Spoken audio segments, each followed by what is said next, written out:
Assalamu alaikum students, hope you all are fine by the grace of Almighty Allah. Take out your English the grammar tree book and place in front of you. Open your book and come at page number 24. This is our lesson number 6, pronouns. Students, what is pronoun? Pronoun is a word which is used instead of noun. So that's called the pronoun. यानी कि pronoun वो word होता है जो कि आप किसी noun की जगह पर यूज करते हो. और नाउन क्या होता है? Noun is the name of a person, place, animal और थिंग. यानी कि आप रिपीटेशन नहीं करते हो. किसी नेम को अगर एक नेम किसी एक सेंटेंस में रिपीट हो गया है और आप उसे दोबारा रिपीट करना चाहते हो तो आप उस नेम की जगह प्रोनाउन यूज करते हो. Is it clear? So now this is our exercise A. Add the correct pronouns to the blanks below. You will do this exercise in your book. So, put a pencil in your hand and do this exercise along with me. So, come to sentence number, come to this. We don't have sentence in this exercise, so it's a paragraph. Let's start. Javeria loves sports dash could play all the games at school very well. So, Javeria loves sports. She. So, इधर आएगा आपके पास she. यहाँ पर full stop है, एक sentence complete हो गया है. So, Javeria is the name of a girl. ठीक है, जो कि एक नाउन है. अब यहाँ हमने Javeria को लिखने के बजाय हमने प्रोनाउन यूज किया है, that is she. She could play all the games at school very well. Nasreen, on the other hand, could sing beautifully and play a number of musical instruments. फिर आपके पास sentence complete हो गया. Then यहाँ पर आप subject यानी कि noun की जगह आप प्रोनाउन यूज करोगे. So in this sentence we have two girls, Javeria and her friend Nasreen. So अब हम यहाँ यूज करेंगे दे. Is it clear? They were so different in nature but loved each other. Right here, each other. Then next is a each other a lot. Their father took an interest in all they did. यहाँ पर आ जाएगा आपके पास they did. Dash taught them to do household chores too. So इधर हम लिखेंगे he. He taught them to do household chores too. Their mother, a doctor, was a busy woman, but she was. इधर आ जाएगा she क्योंकि आपके पास was जो है वो क्या है? Singular है. She was always present on important occasions. They lived to the railway station and their house. So there आप use करोगे इधर THEIR. Their house was very old and famous. It used to be a post office. Kinds of pronouns. यहाँ से आपके पास kinds of pronouns start हो रही हैं. So number 1 is personal pronouns. Personal pronoun क्या होती है? They are so called because they refer to the first, second and third persons in sentences. Note that the word persons here does not always mean people. अच्छा students, personal pronoun वो pronoun होती है जहां पर आप third person की बात करते हो. आपके पास 3 पर्सन्स होते हैं, first person, second person and third person. यहाँ पर बॉक्स में आपके पास लिखा हुआ है थर्ड पर्सन इन ग्रामर क्या होता है. फर्स्ट पर्सन वो होता है जो कि स्पीकर होता है, जो कि बोल रहा होता है. सेकंड पर्सन आपके पास लिसनर होता है जो कि सुन रहा होता है. And third person the object or person being spoken about. So third person आपके पास वो होता है या तो कोई ऑब्जेक्ट होता है, कोई पर्सन होता है जिसके बारे में बात हो रही होती है. एग्जाम्पल है आपके पास, the teacher said today I will talk to you about virtues and how they are important to us. यहाँ पर आपके पास जो इटैलिक में लिखा हुआ है, these are all the personal pronouns in which we have first, second and third person. So इस sentence में हमारे पास I is a first person, जो कि मैं बताऊंगी, यू आपको, यानी कि I is a speaker, you is a listener and they is a, जिसके बारे में हम बात कर रहे हैं. So these are all the personal pronounce.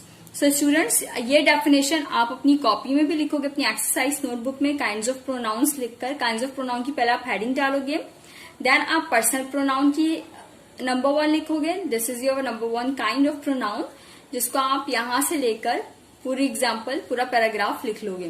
Plus ये जो आपके पास यहाँ पर बॉक्स में लिखा हुआ है, द 3 पर्सन्स इन ग्रामर, ये बॉक्स में जितना आपके पास मटेरियल लिखा हुआ है, first person, second person and third person, ये पूरा आप एज इट इज अपनी एक्सरसाइज नोटबुक में शेयर कर लोगे. ठीक है. नेक्स्ट आपके पास आ जाता है, ये पर्सनल प्रोनाउन से रिलेटेड है, ये अभी कंटिन्यू है हमारा. So personal pronoun as object. Personal pronoun आपके पास ऑब्जेक्ट में भी, ऑब्जेक्ट के तौर पर भी यूज होते हैं. She decided to give them a surprise and arranged a party. They loved the surprise and thanked her for all the fun. अच्छा स्टूडेंट्स, यहाँ आपके पास जो इटैलिक में लिखा हुआ है she, और फर्स्ट सेंटेंस में she है और सेकंड सेंटेंस में आपके पास they है, जो कि प्रोनाउंस हैं. लेकिन ये कौन से प्रोनाउन है? सब्जेक्टिव प्रोनाउंस हैं. ठीक है, जो कि यहाँ पर एज अ सब्जेक्ट यहाँ यूज किए गए हैं. बट आप अगर सेम सेंटेंस में देखो, सेंटेंस नंबर 1 में, तो आपके पास इटैलिक में लिखा हुआ है them इन फर्स्ट सेंटेंस, और सेकंड सेंटेंस में आपके पास लिखा हुआ है her. ये है आपके पास ऑब्जेक्ट. ठीक है, पर्सनल प्रोनाउन जो कि एज अ ऑब्जेक्ट यहाँ पर यूज किए गए हैं. बिकॉज आपके पास जो she और they है, ये एक्शन कर रहे हैं. ठीक है, इनका ये सेंटेंस में दे डू द एक्शन. लेकिन आपके जो ऑब्जेक्ट हैं हर और them, ये रिसीव कर रहे हैं उस एक्शन को. Is it clear? Now come at page number 25. So students, यहाँ पर आपके पास एक टेबल है जहां पर सब्जेक्ट और ऑब्जेक्ट प्रोनाउंस लिखे हुए हैं सिंगुलर और प्लूरल फॉर्म में. So look at the table carefully. First person columns आपके पास बने हुए हैं, सेकंड पर्सन और थर्ड पर्सन. फर्स्ट पर्सन आपके पास होता है सब्जेक्ट प्रोनाउन में सिंगुलर और प्लूरल में. सिंगुलर है आपके पास आई सब्जेक्ट प्रोनाउन में, जो कि सब्जेक्ट कर रहा है, जो कि जिस पर जो एक्शन कर रहा है. और प्लूरल अगर होगा first person as a subject pronoun तो होगा वी, यानी कि हम. और अगर हम फर्स्ट पर्सन का ही ऑब्जेक्ट प्रोनाउन देखें सिंगुलर और प्लूरल में, तो आई का होगा मी और प्लूरल को होगा us. Is it clear? Second person आपके पास होता है यू, यानी कि जो लिसनर होता है, जो कि सुन रहा होता है. सिंगुलर और प्लूरल सेम है आपके पास सब्जेक्ट प्रोनाउंस में, यू यू. इवन आपके पास ऑब्जेक्ट प्रोनाउन में भी सिंगुलर और प्लूरल सेम है, that is you you. Clear? Now come to the third person. Third person में आपके पास है सिंगुलर और प्लूरल, जहां पर आपके पास सब्जेक्ट प्रोनाउंस में है ही शी इट सिंगुलर, और प्लूरल है आपके पास them. लेकिन जब आप ऑब्जेक्ट प्रोनाउन की बात करते हो थर्ड पर्सन सिंगुलर में, तो बन जाता है हिम. ही है तो हिम है, शी है तो हर है, और इट का इट एज इट इज ही रहता है.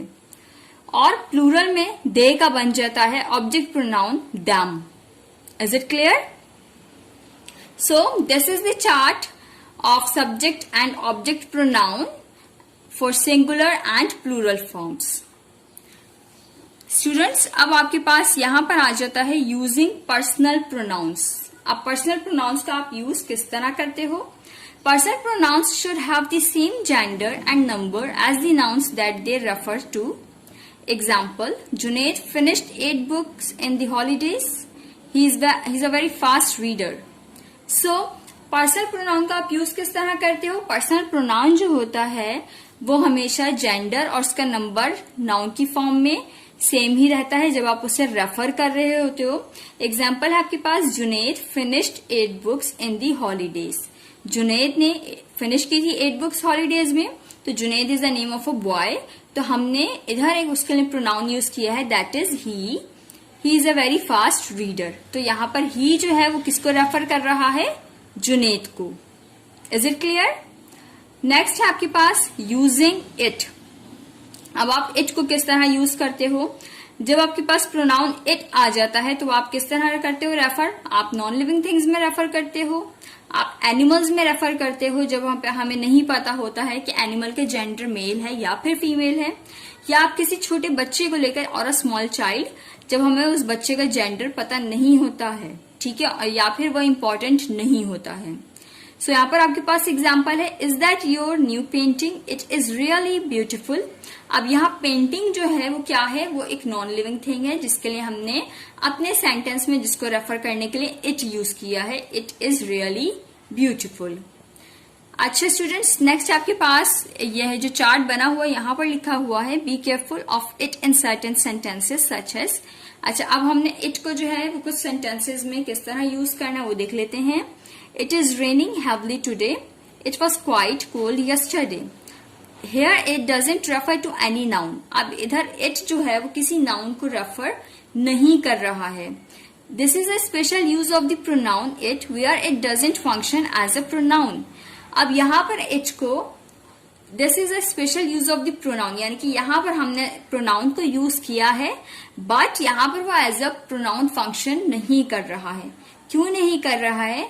बिकॉज यहाँ किसी ने भी हमसे नहीं पूछा है कि क्या what is raining heavily today और what was quite cold yesterday. Sometimes ऐसा होता है कि आप इट यूज कर रहे हो तो as a noun but that it doesn't function as a pronoun. Sorry, pronoun आप यूज कर रहे होते हो लेकिन वो आपका फंक्शन जो है वो प्रोनाउन में नहीं कर रही होता है इट। नेक्स्ट आपके पास आ जाता है to refer to a group of words when the group forms the subject of the sentence as in. यानी कि जब आपके पास ग्रुप ऑफ वर्ड्स है, ठीक है, और वो ग्रुप ऑफ वर्ड्स जो है वो सब्जेक्ट का फॉर्म बना रहा है सेंटेंस में। एग्जाम्पल है आपके पास, to go to the hills is wonderful, to say if the train will leave on time is difficult. अब इस सेंटेंसेस को हम दोबारा भी लिख सकते हैं जहां पर हम सब्जेक्ट की जगह उस प्रोनाउन यूज करेंगे इट को, क्योंकि यहां पर एक ग्रुप ऑफ वर्ड्स है इस सेंटेंस में। सो हम यहां पर इट से भी स्टार्ट करते हैं, it is wonderful to go to the hills. Next आपका सेंटेंस था, सो यहां पर हमने लिख दिया it is difficult to say if the train will leave on time. Again I am repeating कि इट को आप प्रोनाउन के तौर पर कहाँ यूज करते हो, जब आप कोई नॉन लिविंग थिंग्स की बात करते हो, किसी एनिमल की बात कर रहे हो तो जब हमें उसका जेंडर नहीं पता होता, या जब हम किसी छोटे बच्चे की बात कर रहे होते हैं, या तो जब उसका जेंडर इंपॉर्टेंट नहीं होता है या जब हमें उस बच्चे का जेंडर पता नहीं होता है। देन आप यूज करते हो ग्रुप ऑफ वर्ड्स में, जहां पर ग्रुप जो है वर्ड्स का वो एक सेंटेंस में सब्जेक्ट के तौर पर काम कर रहा होता है, तो तब आप वहां पर क्या यूज करते हो, it. Is it clear? Now turn eight page number 26। Students, यहां पर आपके पास है टू रेफर टू समवन और something so that it can be identified. It's mean कि आप किसी शख्स के लिए या किसी चीज के लिए इट यूज करते हो जब आपको नहीं पता होता कि वो क्या है। एग्जाम्पल है आपके पास, what is that? It is a plastic crab, really it looks so real and scary. तो यहां पर आपने किसी चीज के लिए या किसी शख्स के लिए आपने इट यूज किया है जब आप उसे आइडेंटिफाई नहीं कर सकते हो तो आप वहां पर इट यूज करते हो। Now students, come at exercise B, fill in the blanks with suitable pronouns। ये एक्सरसाइज आप अपनी बुक में ही करोगे। So put a pencil in your hand.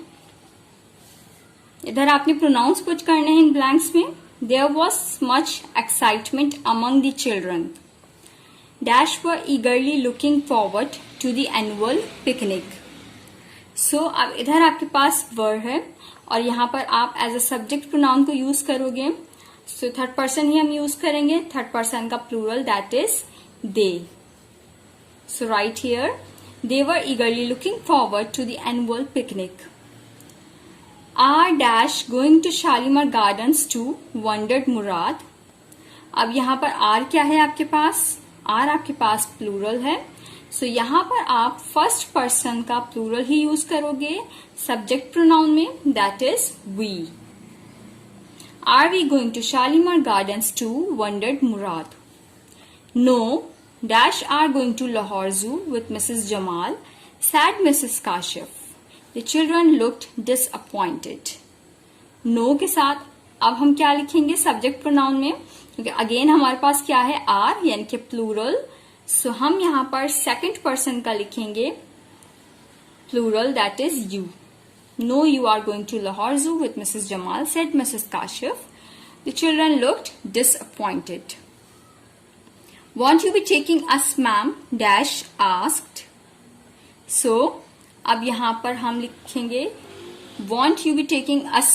us यानी कि यहाँ पर प्लूरल है, प्लूरल ऑब्जेक्ट है आपके पास फर्स्ट पर्सन का, तो यहाँ पर हम लिखेंगे they. क्लियर है? They asked, sorry children, Dash have to go to Hyderabad for a week. अब ये कौन कह रहा है? I यानी कि मैं, first person. I have to go to Hyderabad for a week to look after my sick mother. But Dash will have fun with Mrs. Jamal. So इधर हम लिखेंगे you. Will have fun with Mrs. Jamal. Dash is full of laughter and Dash will love being with Dash the whole day. So she is, क्योंकि हम उनके बारे में बात करें थर्ड पर्सन के बारे में, सिंगुलर है तो हमने इधर लिखा है she is full of laughter and you यानी कि आप जो हो you will love being with her, उनके साथ अच्छा लगेगा आपको पूरा दिन. Dash will not be the same. Dash grumbled. So यहाँ पर आप लिखोगे it. Will not be the same. They grumbled. Clear है? एक्सरसाइज आपकी बुक में ही होनी थी, होपफुली आप कर चुके होंगे. नेक्स्ट है आपके पास प्रोनाउन की काइंड है, that is possessive pronoun. These are used to indicate the relationship between objects and people. These pronouns include mine, ours, yours, his, hers and theirs. Possessive pronoun. Possessive pronoun student वो pronoun होती है जहां पर आप ownership की बात करते हो. इट्स मीन कि यहाँ पर ये इंडिकेट करती है कि जहां पर रिलेशनशिप होता है चीजों और इंसानों के दरमियान, और इन प्रोनाउंस के लिए आप यूज करते हो mine, ours, yours, his, hers and theirs, यानी कि मेरा, उसका, हमारा, इस तरह के वर्ड्स. एग्जाम्पल है आपके पास, is that book lying over there yours? Yes it is mine, thank you. तो ये जो आपके पास इटैलिक में लिखा हुआ है, this is called the possessive pronouns, क्योंकि यहां पर रिलेशनशिप बन रहा है ऑब्जेक्ट का और पीपल का. सो यहाँ पर ये जो डेफिनेशन है ये आप अपनी एक्सरसाइज नोटबुक में लिखोगे. ठीक है, नोटबुक में अभी जो आपको बताई गई स्टूडेंट सिर्फ डेफिनेशन ही बताई गई है, जो कि सेकंड डेफिनेशन मैं आपको बता रही हूँ. फर्स्ट मैंने आपको बताई है पर्सनल प्रोनाउन, और ये सेकंड आप लिखोगे पोजेसिव प्रोनाउन की definition in your exercise notebook. Third आपके पास आ जाता है पोजेसिव एडजेक्टिव्स. अच्छा जी, पोजेसिव एडजेक्टिव्स क्या होता है? You now know that mine is a possessive pronoun, but my is a possessive adjective because it comes before the noun pen and qualifies it. It's mean कि यहाँ पर अभी जो आपको बताया गया है कि mine क्या है, possessive pronoun है, लेकिन my जो होता है वो होता है possessive adjective because it comes after the comes before the noun pen and qualifies it. It's mean कि ये जो आपके पास आता है पोजेसिव एडजेक्टिव माई, ये आपके पास कब आता है? आप नाउन से पहले से यूज करते हो. क्लियर है? Then other possessive adjectives are, your, his, her, their and its. बाकी आपके पास पोजेसिव एडजेक्टिव्स ये होते हैं जिनके यहाँ पर वर्ड्स लिखे हुए हैं. We always mention the noun after the possessive adjectives. This is my pen, यानी कि आप नाउन कहाँ कब लिखते हो? पोजेसिव एडजेक्टिव से, पोजेसिव एडजेक्टिव के बाद. एग्जाम्पल आपके पास ब्रैकेट में लिखी हुई है, दिस इज माई पेन. तो यहाँ पर माई है आपके पास पोजेसिव एडजेक्टिव और पेन है आपके पास noun, because it is a name of a thing. We don't mention the noun after the possessive pronoun, it is mine. हम ऐसा नहीं कर सकते हैं कि हम noun after the possessive noun हम प्रोनाउन नाउन को यूज करें, जैसे कि यहाँ पर लिखा हुआ इट इज माइन, ये थोड़ा सा रॉन्ग हो जाता है, सो इसलिए हम दिस इज माई पेन इस तरह लिखते हैं पोजेसिव एडजेक्टिव के साथ नाउन को। सो अगेन आप ये पैराग्राफ जो आपके पास बुक में लिखा हुआ है ये भी आप अपनी एक्सरसाइज नोटबुक में कॉपी करोगे, ठीक है, एज इट इज पूरा पैराग्राफ। नेक्स्ट आपके पास आ गई है एक्सरसाइज सी, जो कि आप लिखोगे एक्सरसाइज नोटबुक में, ठीक है students. So let's start the exercise. Exercise C जो कि आप अपनी एक्सरसाइज नोटबुक में लिखोगे, टोटल 6 सेंटेंसेस है हमारे पास। Rewrite to change the possessive adjectives to possessive pronouns in the following sentences. हमने इन सेंटेंसेस को दोबारा लिखना है। आपके पास पोजेसिव एडजेक्टिव गिवन है, ठीक है, आपने अब इसको चेंज करना है पोजेसिव प्रोनाउंस में। सो फर्स्ट सेंटेंस है हमारे पास, इज दैट योर पेन। सो यहां पर हम पोजेसिव एडजेक्टिव से पोजेसिव प्रोनाउन कर देंगे। हाउ, जैसे कि हम लिखेंगे first is that pain yours. Clear है, यहां पर हमने पोजेसिव प्रोनाउन यूज कर दिए, this is, that is yours. Shuffle कर दिया है हमने, योर पेन को पेन योर्स कर दिया है, क्योंकि पोजेसिव एडजेक्टिव क्या था कि पहले आप नाउन से, पेन से पहले, यानी कि नाउन से पहले आप यूज करते थे पोजेसिव एडजेक्टिव योर यूज किया है, बट इन पोजेसिव प्रोनाउन आप पहले नाउन यूज करते हो एंड देन पोजेसिव प्रोनाउन लगाते हो। So this is your sentence. Now come to the second one, he thinks this was all your fault. सो यहां पर आप किस तरह करोगे, again he thinks the fault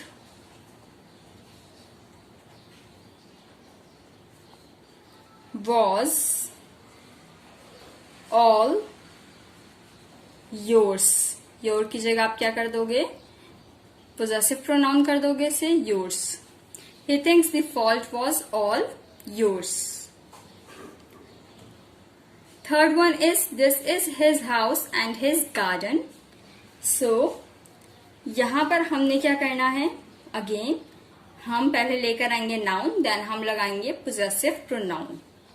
so first हम लिखेंगे this house and garden are his। Clear है, this house and garden are his। Sentence number 4, you must always keep your promises। So again हम वही करेंगे कि हम possessive pronoun को बाद में और पहले noun को लिखेंगे, keep promises that are yours।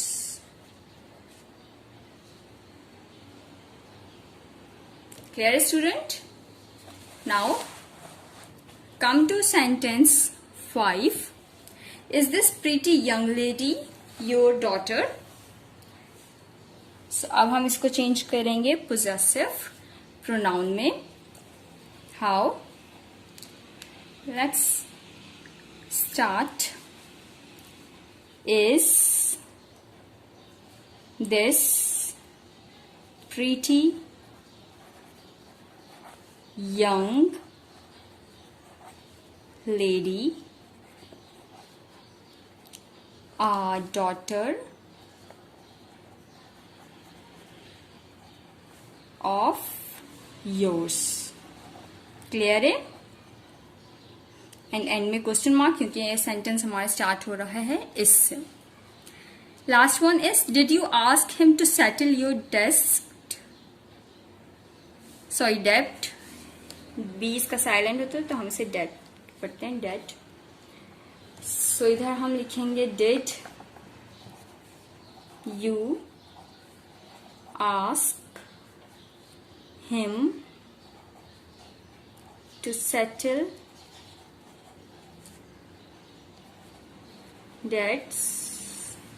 that are yours, एंड में क्वेश्चन मार्क।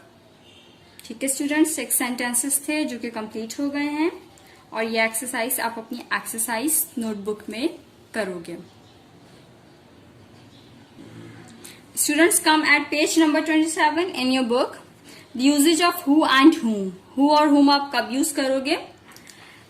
इधर लिखा हुआ है who is a subject, whom is an object in a sentence. हमेशा याद रखिएगा कि जब आप हु यूज करते हो तो वो एज अ सब्जेक्ट वर्क करता है और whom as an object. Example है Hina who is tall could reach the latch easily. Who is tall Hina, so Hina is the subject. Hence, who is used for Hina the subject. अच्छा students, अब यहाँ who का usage बता रहे हैं जो कि एज अ सब्जेक्ट यूज किया गया है। आप सेंटेंस में आपके पास हिना एज अ सब्जेक्ट है, ठीक है, और टॉल कौन है, हिना। तो यहाँ पर आपने जो हु यूज करोगे वो लिखोगे who is use for Hina. Who जो यूज होगा, who is tall, Hina is tall. Is it clear. Second one है आपके पास जिया whom everyone loves is a good natured helpful child। इधर whom से मतलब क्या है, जिया, ठीक है, but here Jiya is the object of everyone's love.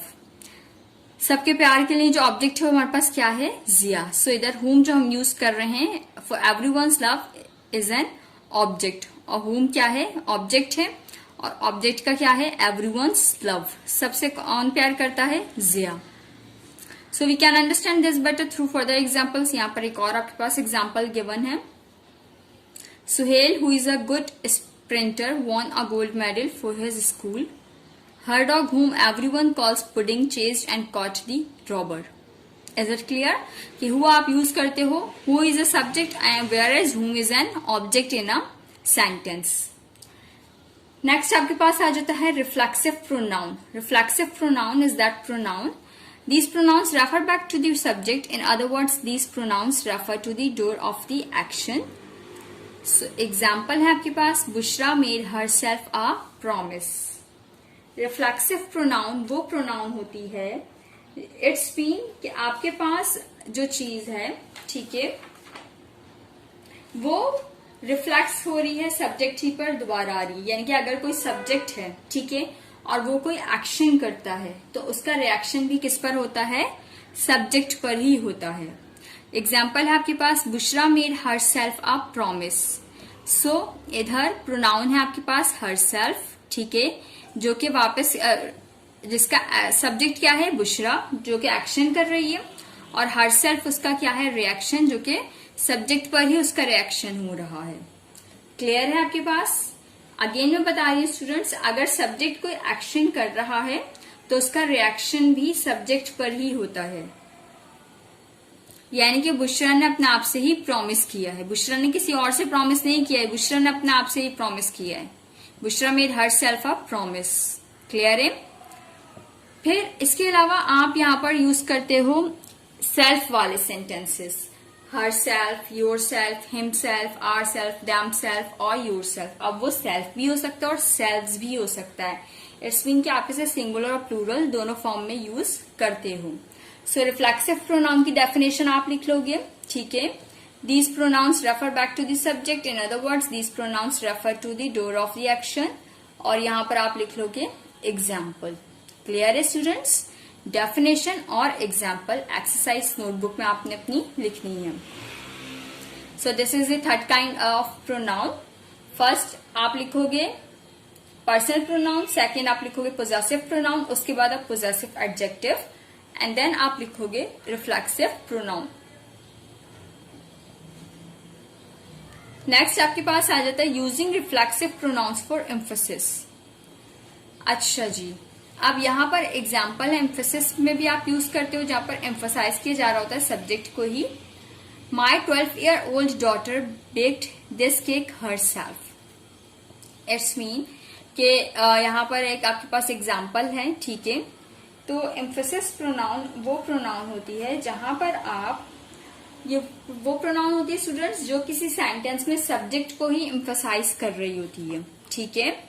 सो अब यहाँ हर सेल्फ जो है वो किस पर हो रहा है, सब्जेक्ट पर that is daughter, 12-year-old daughter पर। सो इधर आपके पास एग्जाम्पल में जो लिखा हुआ है वो यही है कि उस जो बेटी है 12 साल की, उसने केक जो बेक किया है वो खुद से किया है। क्लियर है? यहाँ पर किस पर एम्फसाइज किया जा रहा है? सब्जेक्ट पर। सो ये आपके पास होती है रिफ्लेक्सिव प्रोनाउन को हम एम्फसाइज के लिए भी यूज कर सकते हैं। देन आपके पास आ जाती है exercise D, use suitable reflexive और emphatic pronouns to complete the sentences given below, then write the names of the pronouns used. Students again आप इस एक्सरसाइज को अपनी बुक में ही करोगे, ठीक है। So put a pencil in your hand, और इसमें आपने ये करना है कि आपने इन सेंटेंसेस में रिफ्लेक्सिव और एम्फेटिक प्रोनाउंस को यूज करना है, और यहाँ आपने बताना है कि इधर इट इज अ रिफ्लेक्सिव और एन एम्फेटिक प्रोनाउन, ठीक है। So put a pencil in your hand. Sentence number 1, have you looked at dash in the mirror, you look so pale. अब यहां पर आपने बताना है कि यहां पर आप रिफ्लेक्सिव प्रोनाउन को यूज कर रहे हो या एम्फेटिक प्रोनाउन को यूज कर रहे हो। So have you looked at yourself, ठीक है, क्योंकि यहां उसी के बारे में बात हो रही है।